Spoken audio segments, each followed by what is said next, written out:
Hi everybody, এই ভিডিওতে আমি ফিনান্সিয়াল ম্যানেজমেন্টের একটা প্রবলেম নিয়ে আসছি, যে প্রবলেমটা এআরআর অ্যাকাউন্টিং রেট অফ রিটার্নের উপর। তো এই চ্যানেলে অলরেডি ফিনান্সিয়াল ম্যানেজমেন্টের উপর অনেকগুলো টপিকস আমি কভার আপ করে যাচ্ছি।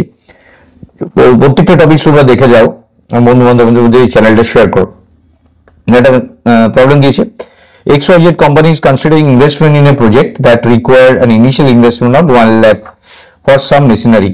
There will be net inflows দেওয়া আছে 20,000 for first 2 years, 10,000 for 3 and 4 year, and 30,000 in year 5. Finally, machine has a salvage value of 25,000. তো টোটাল ইনকাম দেওয়া আছে এখানে। তো আলটিমেটলি আমাকে অ্যাকাউন্টিং রেট অফ রিটার্নটা বার করতে হবে। তো এই প্রবলেমটা কিভাবে করবে আমি স্টেপ বাই স্টেপ আসছি। ফার্স্টে তোমার টোটাল যে ইনফ্লোস গুলো আছে, ইনফ্লোস হচ্ছে আমি কি কি পাচ্ছি দেখো।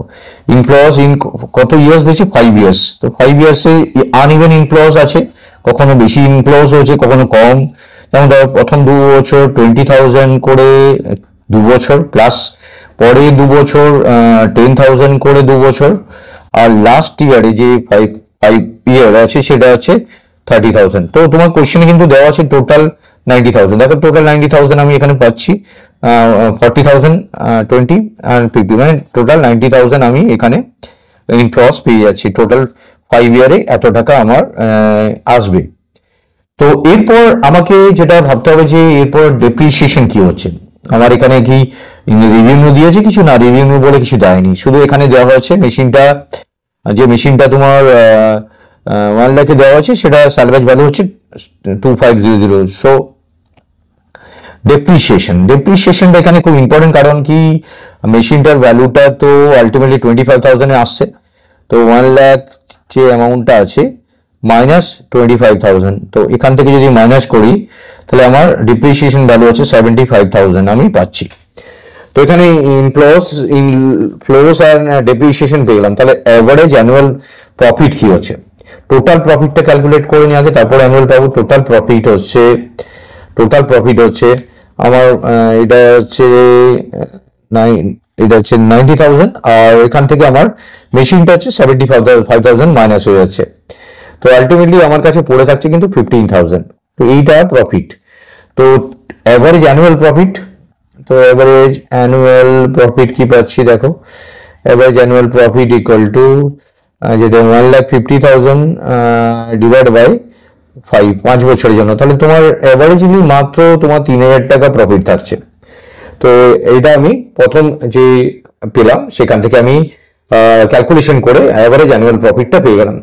এবার দেখো এই প্রবলেমটার মধ্যে তোমার ডেফিনেটলি অ্যাভারেজ অ্যানুয়াল প্রফিট আর ফর্মুলা জানি অ্যাভারেজ ইনভেস্টমেন্ট। তো অ্যাভারেজ ইনভেস্টমেন্ট আমরা যদি ক্যালকুলেট করে ফর্মুলা জানি, আমরা average investment equal to initial investment, যেটা আমরা মেশিনের জন্য করেছি ইনভেস্টমেন্ট, আর কোনো কিছু ইনভেস্টমেন্ট হয়নি, মেশিনের ইনভেস্টমেন্ট। এটা প্লাস, এটা ফর্মুলা সবসময় স্যালভেজ ভ্যালু প্লাস হয়। তো স্যালভেজ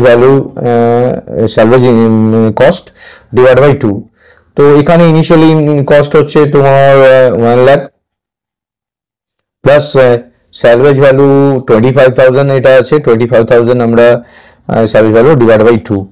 কারণ আমরা দেখো মেশিনটাকে স্যালভেজ ভ্যালু দিয়ে দিচ্ছি 25,000। তো আমরা এখান থেকে পাচ্ছি 1,25,000 ডিভাইড বাই 2। মেন এটা আছে 62,500। তো এখান থেকে আমি ক্যালকুলেট করব। তো AR accounting rate of return equal to average annual profit, average formula মাথায় রাখবে, এটাই main formula. Average annual profit divide by average annual investment. এটা কিন্তু অ্যানুয়াল ইনভেস্টমেন্ট। তো এখানে যদি ডেটাগুলো আমরা বসিয়ে দিই তাহলে কি পাচ্ছি দেখো। একটা হচ্ছে 3,000, আর এখান থেকে 62500 ইন্টু 100, ডেফিনেটলি পার্সেন্টেজে ক্যালকুলেট ইন্টু 100। তো এখান থেকে দুটো শূন্য কেটে যাচ্ছে। তাহলে 3,000কে 625 দিয়ে ভাগ করলে কি পাবে দেখো, এটা 4 হবে, 0 24 26। তো এটা না 25,024, এটা 25 হচ্ছে 250, এখানে 500 পাচ্ছি। তো এখানে একটা শূন্য নিয়ে নিচ্ছি। এবার দেখি 48 শূন্য আর যদি 16, 20, 48, 50, তাহলে আমি এখানে পাচ্ছি 4.8%। তো অ্যানুয়াল প্রফিট আমরা পাচ্ছি ক্যালকুলেট করে 4.8%। So thank you very much for watching this video. Share and subscribe it.